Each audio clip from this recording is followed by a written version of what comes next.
Hi there. Section 1.4 is all about the positive and negative real numbers. The numbers that we are working with in this class will be split into what we call sets of numbers. So we first have to talk about what is a set. A set is a collection of objects.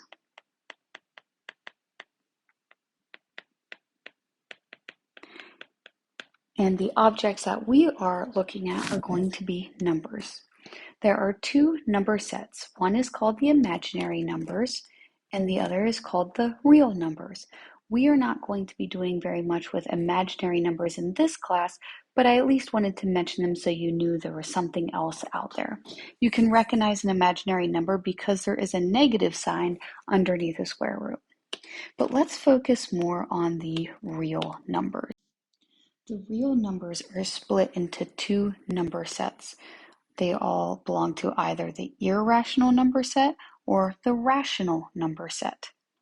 When looking at the rational numbers, this includes all numbers who have a decimal form that terminates, meaning it ends, or the decimal form code repeat.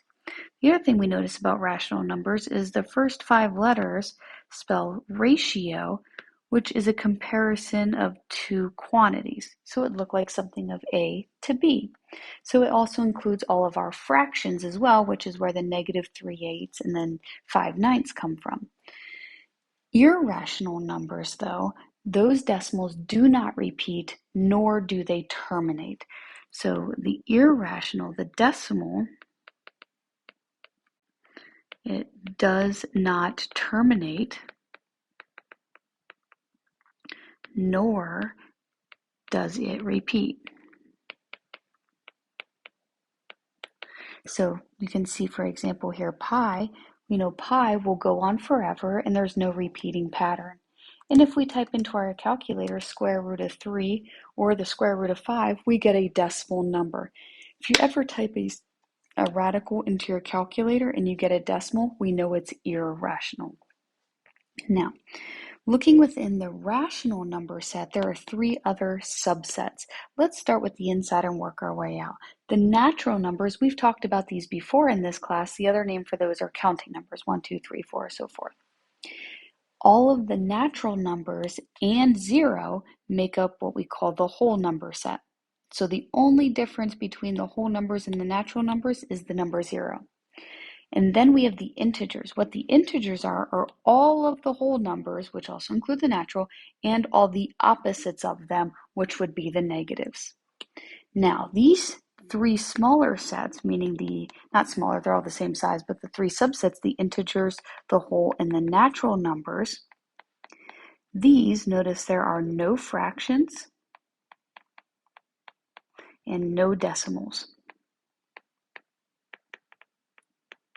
Now, sometimes numbers could simplify. For example, if you have, we'll just say 10 over 5, 10 fifths. Well, 10 fifths simplifies to give us a 2. 2 is a natural number, so therefore the fraction 10 fifths would be a natural number. Another case you could see is you might see a radical, but maybe the number underneath it, for example 16, if you type the square root of 16 in your calculator, you will see that to a 4, which would be also a natural number. So you do have to make sure any number is simplified before you categorize them. Now, what I'd like you to do is pause the video and see if you're able to match up these number sets with their appropriate definitions from what we talked about. Okay, you should have B, F, C, A, E, D. Okay, moving on. Example 2. State which real numbers correspond to the situation. In California, the highest point is Mount Whitney at 14,505 feet above sea level, and the lowest point is 279 feet below sea level. Well, 14,505 above would just be 14,505. But if we were talking about below sea level, we have that 279, but right, that would be a negative number. We will do that same kind of problem as we move through this section. We'll just do a little bit more with it. All right, example 3, consider the following list. And then we have to list the whole numbers, the integers, the rationals, or the irrationals. First thing you want to do is look at your list to see if anything simplifies. Well, negative 8/5, that does not simplify. Square root of 30, you can type that into your calculator to see if you get a decimal or not, which we do here, so we'll keep that in mind. And we have a 9 and a pi. First thing, list all the whole numbers. Well, from the previous page, we know the whole numbers are all of the counting numbers and 0, which means out of this set, we have a 0. We also have a natural number, or the counting number, of 9. And that looks like the only two whole numbers we would have. Now the integers are all of the whole numbers, so we can include the 0 and the 9, but it also includes any opposites, and we do have a negative 38. Now we also have a negative 8/5, but since it's a fraction, we know it can't be an integer. Now, looking at the last two, rational and irrational, remember all of the real numbers are either rational or irrational, which means we can go through each number in this set and it has to be in one of these two sets. So let's start with negative 38, rational or irrational? Right, that would be rational. Negative 8/5, right, it's a fraction, it's rational. 0, well, that's a whole number, so that's also rational. 4.5, that's a terminating decimal, which is rational. Square root of 30, since we typed that in our calculator and saw that we got a decimal, that is going to be irrational. That decimal, even though your calculator does end it, it will go on forever. 9, well, 9 is a natural number, so it's rational. And lastly, pi, well, that's irrational because that decimal also goes on forever. So now what I'd like you to do is try example 4, unpause the video when you're finished. Okay, when we consider this list, we do see this radical of square root of 8. We know that if we type that in the calculator, we get a decimal, so that doesn't simplify. We have a fraction, 8/4, which is equivalent to 2, so that one does simplify. Square root of 16 is equal to 4. We have a terminating decimal, and we have this 3 pi. Well, it has a pi in it, so that's also helpful to remember. We also have this negative up front that is a repeating decimal. Whole numbers, that would be 0, 8/4, square root of 16. Integers, again, 0, 8/4, square root of 16. Remember, integers can include negatives, but the two negatives that we have here include a decimal, which cannot be integers. And then lastly, we have rational and irrational. Remember, they have to be in one or the other.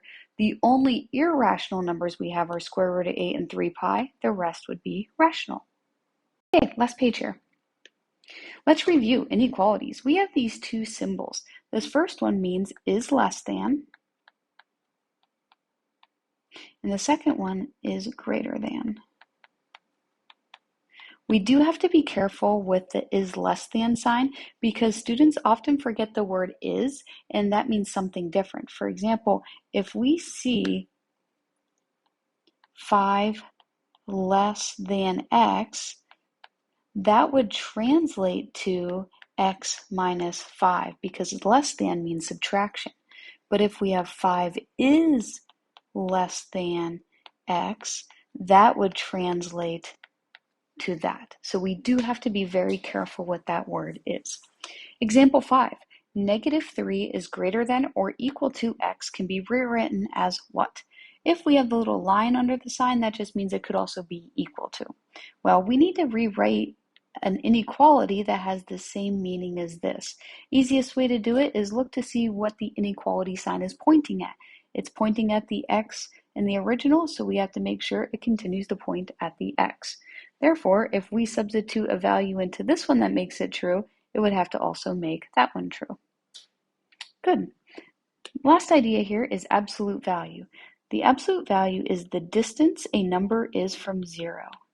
It's the distance a number is from 0. And we note absolute value with vertical bars around whatever we're looking at. And we would read that as the absolute value of A. Now we could do this on the calculator.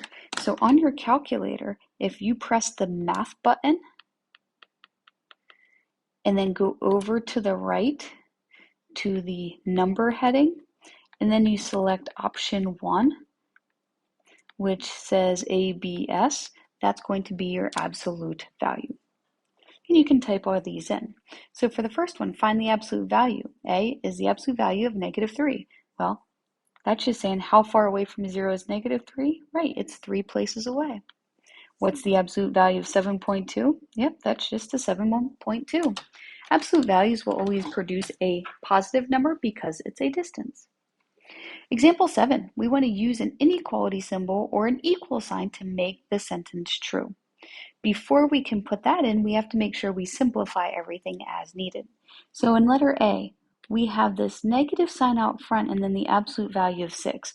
We can read this as what is the opposite of the absolute value of 6?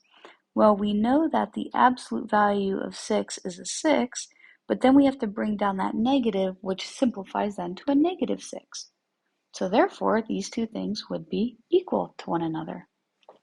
-24 and -13, which one of those is bigger? Well, -13 is bigger, which means -24 is less than -13. And then the last one here, again, we have to simplify first. The absolute value of -5 is a +5. But on the other side, we have the opposite of the absolute value of -5. Well, the absolute value of -5 we said was a +5. We have to bring down that negative, which therefore simplifies everything to a -5. And with that, we know that we would have to use the is greater than sign. Okay, that's all we have for 1.4. Please reach out if you have any questions.